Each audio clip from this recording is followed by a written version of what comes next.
त्रिशूल शोभे कमर मृग छाला, चंद्रमा ललाट शोभे सरपन के माला।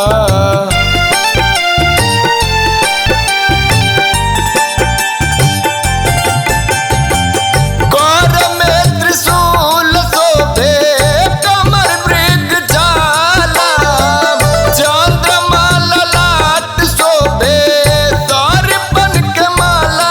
हमहू ले ले बानी हाथ में कंवर, हमहू ले ले बानी हाथ में कंवर। ए भोले दानी करी दो दया,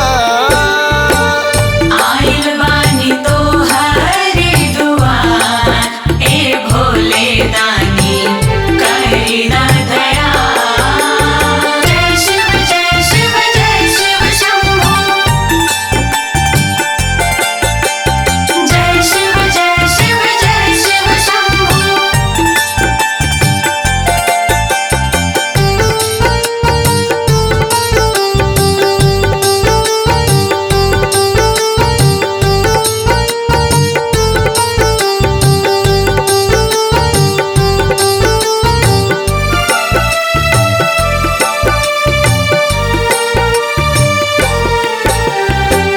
करेला हो बाबा तू बैल की सवारी, भांग धतूर खाला हौ बिसारी।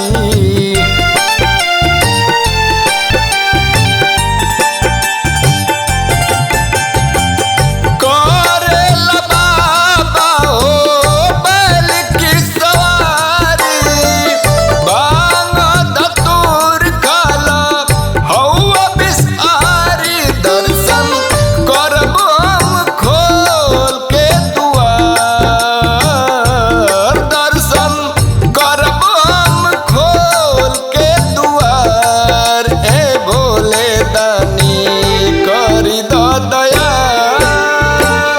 आइल बानी तोहरे दुआर, ए भोले दानी करी ना दया।